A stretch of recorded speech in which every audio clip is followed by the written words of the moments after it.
Parliamo di Lecce-Inter 0-4, una vittoria importante, una risposta al Napoli, una partita che ci dà tanti spunti con alcune accortezze tattiche. Dobbiamo parlare dei singoli, dobbiamo parlare della polemica arbitrale che anche oggi non dobbiamo farla passare inosservata, mi raccomando, ma soprattutto partiamo da Davide Frattesi, dalle sue parole nel post partita che aprono di fatto l'ultima settimana di questo mercato invernale con un possibile colpo di scena nel mercato dell'Inter. C'erano gli occhi puntati chiaramente su Frattesi in questa partita, tornava titolare dopo tanto tempo, l'ultima volta il 19 dicembre in Coppa Italia con l'Udinese, prima in campionato bisognava ritornare addirittura al 30 ottobre contro l'Empoli in cui aveva segnato una doppietta. Frattesi torna titolare e protagonista a Lecce, dove l'anno scorso, sempre nel 4-0 dell'Inter, aveva fatto un'altra grande partita molto importante. In questo caso un gol segnato, uno annullato per pochi centimetri, un rigore procurato, ha subito 57 falli che sono scivolati via senza punire nessuno del Lecce, una gran bella partita insieme tra l'altro a Zielinski è stato il miglior giocatore dell'Inter in termini di palloni recuperati, questo per sottolineare come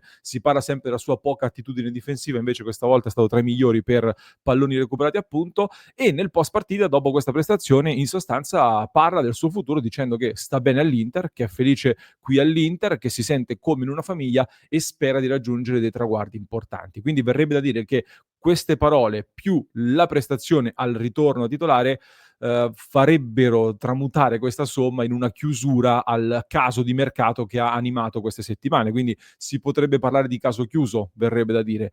In realtà non è proprio del tutto così, o almeno sui vari quotidiani in queste ore, soprattutto la Gazzetta dello Sport, ma non solo, viene scritto di nuovo che la Roma farà un altro tentativo per Frattesi in chiusura di questo mercato invernale, in particolar modo dopo la partita di mercoledì contro il Monaco che l'Inter affronterà in Champions League. Quindi la Roma intende riprovarci tramite la gente soprattutto. Poi non so se avete visto il gesto di Frattesi, non tanto questa esultanza, sono curioso di sapere come avete interpretato voi queste dita alla bocca che si porta Frattesi, quanto piuttosto l'intervista nel post partita a DAZN, un'intervista in cui non vogliamo montare casi, nessun caso assolutamente, però se voi la ascoltate e lo guardate, la gestualità di Frattesi, secondo me un po' di imbarazzo c'è. Ecco, quando comincio a capire che si parla di mercato, abbassa lo sguardo, si tocca un po' così. Un po' di imbarazzo c'è, ma un imbarazzo che chiaramente può volere tutto, può voler dire tutto, può voler dire niente. Nel senso, anzi, la lettura, secondo me, più giusta da fare in questo momento è che il caso sta rientrando. La Roma non può accontentare le richieste dell'Inter e più passano i giorni, più evidentemente diventa difficile vendere Frattesi, anche perché l'Inter deve poi sostituirlo. Inzaghi e Ausilio hanno pubblicamente riportato Frattesi dentro il gruppo e Inzaghi soprattutto mi è piaciuto molto nel post partita quando parlando di Frattesi c'è un passaggio che passa un po' inosservato e dice è tanto importante e lui lo sa per questa Inter chiaramente, per cui sembra sempre di più un discorso chiuso almeno per ora, mentre per giugno poi chiaramente sarà tutto da vedere nuovamente perché non possiamo escludere nuovi tentativi a giugno che invece in questo momento vengono respinti. Nel frattempo però questa probabile chiusura senza la cessione di Frattesi che ad un certo punto sembrava quasi inevitabile, cambia la priorità anche di fine mercato per l'Inter, dove Palacios sta per andare via in prestito, probabilmente al Monza, nonostante i tentativi di varie società anche e soprattutto dall'estero. Anche Buchanan sta attirando tante squadre, Ajax, Villarreal all'estero, ma si parla in Serie A di Fiorentina, la Roma stessa e tante altre. Anche Ausilio pubblicamente, l'abbiamo commentato l'altro giorno, ha detto che può partire e quindi è chiaro che fino a qui Palacios e Buchanan hanno avuto pochissimo spazio, quindi poco impatto per Simone Inzaghi. Correa potrebbe andare ad occupare quindi l'ultimo slot in Champions League che si libera con l'uscita di Buchanan eventualmente. È vero che Acerbi sembra aver dato delle rassicurazioni in questi giorni sulle sue condizioni, ma si va incontro alla parte finale di stagione con una coperta un po' corta, se partono in due e non entra nessuno. Per cui in queste ore lo scenario di cui si sta tanto parlando è che dopo che i tifosi hanno chiesto un attaccante in più, si sono fatti dei ragionamenti effettivamente sul difensore con un retroscena anche su Pablo Mari del Monza che piaceva, alla fine però il colpo a sorpresa potrebbe essere un esterno, il colpo finale di questo mercato invernale dell'Inter con il nome di Zalewski della Roma sempre da tenere d'occhio, porterebbe ad utilizzare Carlos Augusto anche da vice bastoni e Darmian che invece potrebbe alternarsi con Pavard, mentre su Bissek si sta ragionando, come visto anche nel finale della gara contro il Lecce, sull'esperimento da centrale di difesa. Quindi sarebbe un finale molto a sorpresa di questo mercato e ne riparleremo chiaramente anche nei prossimi contenuti. Ma ora torniamo sulla partita e lo facciamo in questo nuovo episodio di oggi. Ben ritrovati amiche e amici passioni interisti. Oggi introduzione un po' lunga, quindi a maggior ragione subito mi piace, iscrizione al canale, ho voluto subito darvi le notizie. Poi adesso facciamo l'approfondimento, come ci piace fare anche all'interno del club di Passione Inter, la nostra community con interisti da tutto il mondo, che stasera si riunisce di nuovo, come ogni lunedì dalle 22 per fare il punto con tutte le notizie e tutti gli argomenti del momento. E ve lo dico perché in descrizione trovate il link per diventare soci del nostro club di Passione Inter, e questo è il momento giusto per farlo, con la grande novità che abbiamo lanciato a grande richiesta. Ora è più semplice, anche più flessibile l'ingresso al club di Passione Inter, non dovete prendere un impegno a lungo termine, potete provare anche l'abbonamento mensile con cui accedere a tutti i vantaggi fin da subito, e potete partecipare fin da subito anche a questo appuntamento del lunedì e non soltanto. Quindi link in descrizione per entrare a far parte del club di Passione Inter.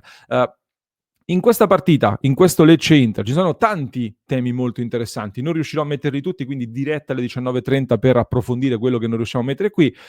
Vi aggiungo nel nostro format del post partita, dopo quella su Frattesi, altre 4 curiosità, diciamo così, che potreste non aver visto in questa partita, o comunque dei temi caldi di questa partita. Il primo tema ve lo sottopongo con questo screenshot del recupero di Zielinski altissimo che porta al secondo gol dell'Inter. Ho chiamato il secondo tema, anzi, dopo Frattesi, l'importanza di studiare l'avversario. Questo per me è un tema molto importante, perché quando si parla di Inzaghi, che ha raggiunto le 200 vittorie in Serie A nella maniera più rapida possibile, è stato il primo allenatore a raggiungerlo in 332 partite di Serie A, ho sentito dire in queste ore che è stato addirittura fortunato perché ha allenato squadre come Lazio e Inter, per questo ha raggiunto questo obiettivo.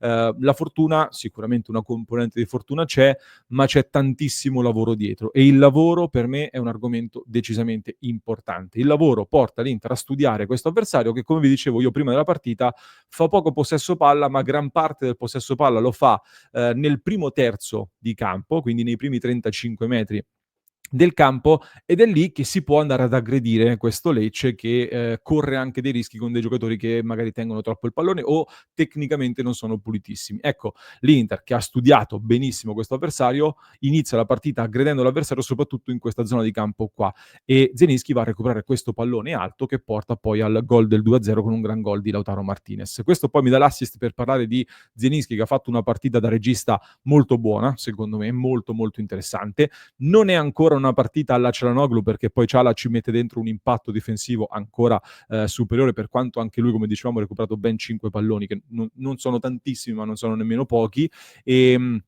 Però ecco, Zielinski è stato meno centralizzato e meno centralizzante, anzi, nel gioco dell'Inter rispetto ad un Çalha, perché nel frattempo però la curiosità che volevo farvi notare è che sta diventando sempre più regista Alessandro Bastoni, un Bastoni che sta toccando dei picchi di palloni giocati impressionanti. Ogni partita in cui manca Çalha è Bastoni che si porta sempre più in fase di regia. Anche oggi ne ha toccati 96, è stato il giocatore che ne ha toccati di più di tutti in assoluto, e volevo farvi notare questa curiosità. Seconda cosa, a proposito di Inter che aggredisce, è un Inter che sta aggredendo la partita. Questo gol di Frattesi arriva dopo 5 minuti e 25 sostanzialmente, ma già l'Inter aveva creato prima i presupposti per andare al gol, e tra poco ne parleremo.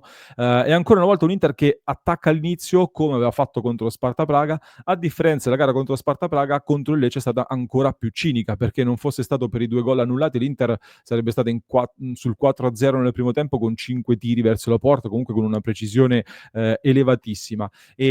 Secondo me ci sono degli elementi che si stanno unendo, una condizione atletica che sta tornando, e questo favorisce sicuramente una maggiore precisione, ma poi c'è anche un Inter che ha questa intenzione di aggredire prima le partite. È chiaro che Sparta Praga e Lecce sono dei test da prendere un po' con le pinze, bisognerà confermarlo anche contro altri avversari, ma questi sono buonissimi segnali, perché l'Inter ha costruito gran parte del trionfo dell'anno scorso, soprattutto nella prima parte di stagione, proprio su degli atteggiamenti così che si stanno rivedendo in questo momento. Vorrei sottolineare poi Lautaro e Thuram, questa coppia, non ne abbiamo parlato tantissimo durante la clip di fine partita ieri sera, perché bisogna dedicargli tanto tempo, lo rifaremo anche in diretta questa sera, ma abbiamo sottolineato le grandi prestazioni di Lautaro, le grandi prestazioni di Thuram, assolutamente sì. Oggi più a freddo aggiungiamo dei numeri, considerando anche i rigori procurati. Thuram ha 13 gol quest'anno e ha contribuito a 20 gol dell'Inter. Lautaro è salito a 12 gol e ha contribuito a 18 gol dell'Inter. Lautaro è tornato ai suoi ritmi realizzativi, ma soprattutto anche contro il Lecce, un'altra partita pienissima con quei movimenti tipici di Lautaro che viene incontro, protegge la palla e smista per i compagni di squadra, che nei suoi periodi di difficoltà non avevamo più visto fare con questa qualità. Ieri si sono rivisti nuovamente. Fa un po' specie immaginare che 20 giorni fa Lautaro diceva sono nel mio momento più difficile e poi da lì, come si dice sempre, come il barattolo del ketchup, tutto in un colpo è venuto giù all'improvviso. Thuram sta segnando un pochino meno, ha abbassato la frequenza reti, ma è determinante per l'attacco dell'Inter, assolutamente determinante. Contro il Lecce ha fatto dei movimenti di potenza col pallone tra i piedi che mi stava in diretta, stavo per scomodare un paragone pesantissimo con un grandissimo ex interista, che poi l'ho trattenuto, ma ero quasi lì per dirlo, anche se devo dire che Thuram ha dato l'impressione di non metterci dentro il 100%. Pensate un po', cioè è stato determinante, sblocca sul primo gol, palla al piede, ha seminato il panico, eccetera, eppure sembrava giocare un po' non dico in ciabatte, no, però un po' così, un po' leggero, consapevole che può fare ancora di più. E la domanda quindi che viene spontanea ora intanto è la provocazione. Lautaro Thuram in questo momento è la coppia più forte in circolazione? Lo chiedo a voi, come coppia di attaccanti in questo momento, Lautaro Thuram è la coppia più forte in circolazione? Anche qua lo dico perché secondo me poi bisogna tarare un po' i giudizi quando commentiamo chi subentra a questi due, perché non è facile mantenere questi livelli qua. Chiudiamo con una polemica, anche oggi arbitrale, e poi voglio lanciare anche un messaggio finale. Questa è l'azione che arriva, se non sbaglio, dopo 2 minuti circa, con Lautaro Martinez dalla destra che va a calciare. Baschirotto si posiziona così, con le mani dietro la schiena, correttissimo, e poi che fa? Allarga il braccio e Lautaro Martinez calcia e la tocca pienamente con la mano. Ora, il braccio è magari in linea con il corpo, non aumenta di troppo il volume, però ragazzi siamo abituati a vedere che quando il movimento è dal braccio largo a rientrare non si sanziona, ma se il braccio è dietro la schiena e poi si allarga e impatta il pallone, questo ragazzi è un rigore solare, che tra l'altro contrariamente all'ultima volta, credo solo la Gazzetta dello Sport questa volta nella moviola ha scritto che era rigore, mentre gli altri no. L'altra volta era solo il Corriere dello Sport che aveva parlato del mancato calcio di rigore per l'Inter, questa volta è la Gazzetta. Ma in generale, al di là di questo singolo episodio, è stata ancora una volta una partita arbitrata malissimo, una partita arbitrata malissimo. Io, vabbè, l'ammonizione di De Vrij, 1000 dubbi su quell'ammonizione già di per sé, ma in più prima c'era un fallo su Carlos Augusto, netto, non fischiato. L'ammonizione di Taremi, incomprensibile. Frattesi ha preso 200 falli, e dopo la Supercoppa, dopo il Bologna, dopo l'Empoli, ragazzi, qua l'aria comincia a farsi piuttosto pesante. Poi sui cartellini ne parlavo in diretta, io non so se anche voi avete questa sensazione, ma il numero di cartellini nelle partite dell'Inter, soprattutto nei confronti degli avversari, ma in generale si è molto abbassato da quando Rocchi ha parlato a Open VAR facendo un po' la panoramica del girone d'andata.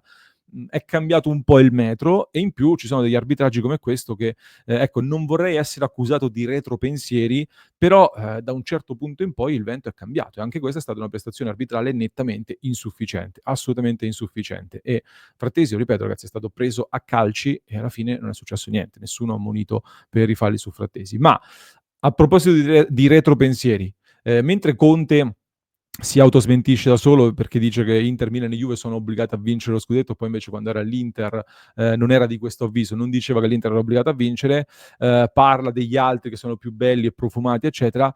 Inzaghi nel post partita mi è piaciuto molto perché ha rilasciato una risposta in maniera molto soft, molto lineare, che però per me è stata significativa, perché quando gli dicono una cosa del tipo che per l'Inter inizia una settimana difficile con 3 partite ravvicinate, tutte molto importanti, Inzaghi molto sereno dice: "Ma è da 5 mesi che è così per l'Inter, è sempre così per l'Inter, che gioca sempre su tutti i fronti, per tutti gli obiettivi".